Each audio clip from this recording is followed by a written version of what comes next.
March is celebrated as Women's History Month, and in Montana, there have been some extraordinary women who have made history. Tonight we begin a three-part series looking at some of the women in Montana who are making history today. MTN's Mackenzie Frost shares the story of Elouise Cobell, a Blackfeet native who took on the federal government, and how her son helped share her legacy. Elouise Cobell, a champion for change and advocate for fighting for what's right. There's not that many people that are like her and probably will ever be like her. Born in 1945, raised on the Blackfeet Reservation, Elouise was the treasurer for the tribe. She helped her community with tax preparations, banking, and other financial recommendations.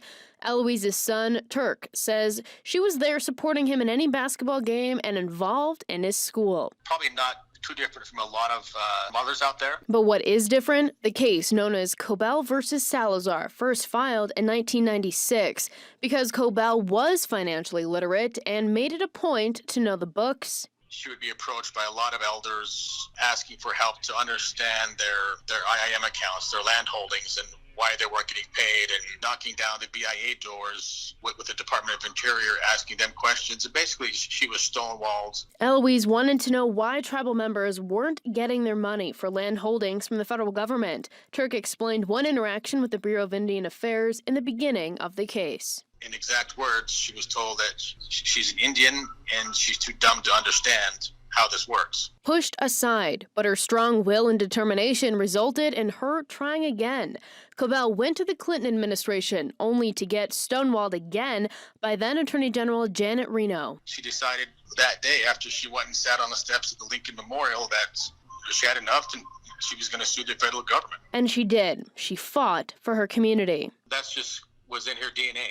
The fundamental reason is that it was wrong. In 2009, Cobell negotiated a settlement with the Obama administration, and in 2010, Congress passed a bill appropriating $3.4 billion for a settlement. It wasn't personal, it wasn't financial, it was, look, there are people living and dying in poverty. It should not have to be like that. And the federal government is taking their money. That's wrong, and it needs to be fixed. As of November 2016, the federal government has spent about $100 million to buy back the equivalent of 1.7 million acres in fractioned land interests, restoring lands to tribal control. Elouise died in 2011, but her legacy did not. In 2016, Turk got a phone call. It's a pretty surreal phone call when the White House calls. The White House calling to say Elouise would be awarded the Medal of Freedom. It's really awe-inspiring. This recognition doesn't happen to many Americans.